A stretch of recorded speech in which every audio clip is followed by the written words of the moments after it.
Saya undang ini karena ada keresahan terkait dengan pemberitaan di mana-mana. Saya biasa mengistilahkan bahwa zaman ini atau saat ini informasi itu seperti apa ya? Dia seperti tsunami sih, seperti itu. Kita geser sedikit ada informasi baru. Iya. Geser sedikit mungkin hitungan detik itu sudah ada informasi baru. Nah, ini dari Kanda Irfan mungkin bagaimana sih harusnya sebagai seorang awam, dalam tanda kutip, misalkan saya seorang awam, supaya tidak termakan berita hoax atau mungkin dari pihak media seperti antum, ini loh edukasi supaya tidak termakan informasi-informasi yang mungkin basi atau seperti apa?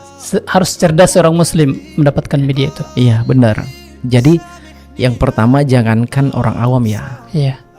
Orang yang memiliki pendidikan di atas rata-rata pun kadang menjadi korban hoax ya. Iya.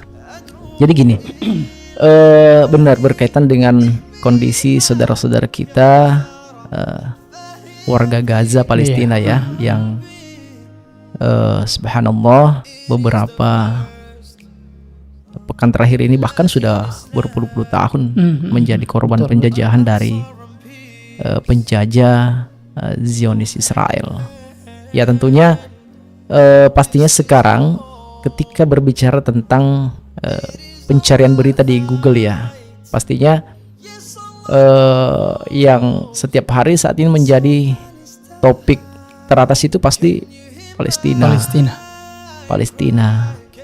Nah, di sisi lain kita sungguh sangat menyayangkan juga banyaknya kabar-kabar hoax yang sumbernya tidak dapat dipertanggungjawabkan.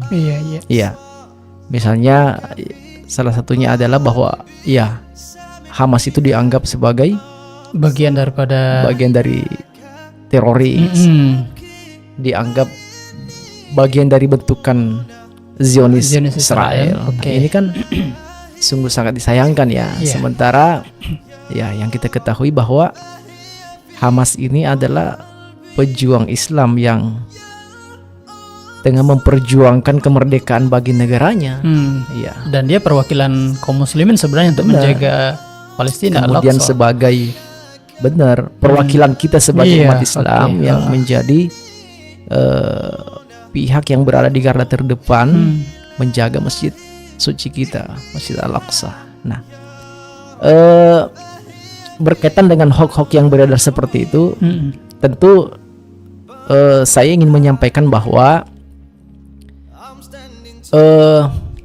ketika ingin mendapatkan informasi seputar Palestina, maka tentu kita harus mengidentifikasi dulu alamat-alamat website berita yang hendak kita buka. Oke, kalau dia dalam bentuk berita. Ketika berbicara dalam ranah pemberitaan, tentu kita harus mengidentifikasi dulu media apa nih yang harus saya jadikan referensi. Misalnya kalau di media internasional itu kan ada Al Jazeera tuh. Al Jazeera bisa kita pantau di situ. Karena rata-rata rujukan-rujukan media-media di luar daripada misalnya kita di Indonesia itu kan ya kebanyakan di Al Jazeera dan beberapa media-media internasional lainnya ya. Apalagi kan Al Jazeera sangat kita kenal sebagai media besar yang para jurnalisnya memang berada di front terdepan. Mengabarkan kondisi yang terjadi di Palestina khususnya ya. Nah, tentu juga menjadi duka bagi kita kalangan jurnalis karena seperti yang kita baca berita baik di TV, yang kita lihat di TV maupun kita baca di berita-berita online bahwa beberapa hari yang lalu beberapa jurnalis meninggal ya, terkena serangan bom.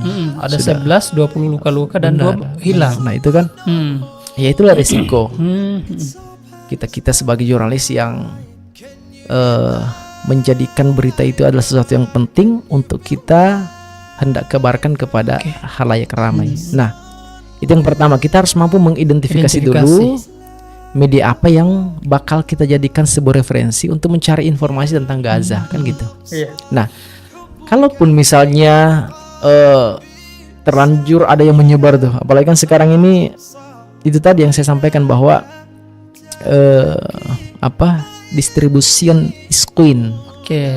Nah itu kan terkadang memang ada misi-misi tertentu dari sebuah atau dari oknum pemilik media ya, karena kan tidak semua yang tidak lantas memverifikasi sumber yang dia jadikan rujukan untuk dia beritakan di medianya. Nah ini juga sangat-sangat penting. Misalnya saya nih sebagai, artinya media pihak kedua ya, atau pihak kedua, pihak ketiga dan sebagainya. Misalnya saya nih pemilik media, ingin mengabarkan juga tentang kondisi saudara-saudara kita di Gaza, Palestina. Nah, saya harus mampu memastikan bahwa yang saya jadikan rujukan ini apakah dari Al Jazeera atau dari mana kan? Iya. Nah, terkadang justru oknum-oknum pemilik media atau praktisi media atau wartawan oknum ya, itu hanya sekedar copy paste, itu. Jadi harus betul-betul kita pastikan bahwa dia mengambil rujukan dari mana dulu tuh.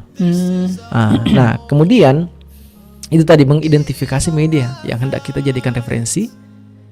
Kemudian tapi bagi orang awam mungkin itu akan ada kesulitan mungkin dia dapat identifikasinya seperti apa. Itulah.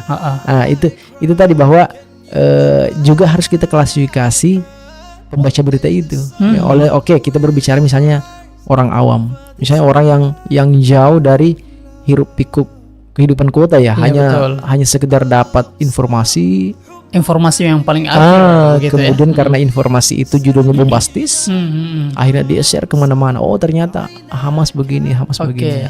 Nah,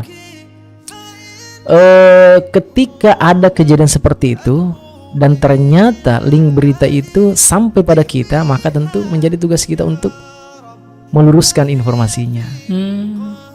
Itu kan itu kan berentetan tuh. Iya. Pastinya misalnya ada teman kita yang sebar, kita sampaikan ini nggak bener. Tentu teman yang dapat ya akhirnya meskipun ribet juga, tapi itulah amar ma'ruf nahi munkarnya gitu ya. Bahagian amar ma'ruf nahi munkarnya di situ. Makanya jihad kita sebenarnya jihad kita sebenarnya di luar daripada Palestina adalah meluruskan informasi-informasi hoax itu.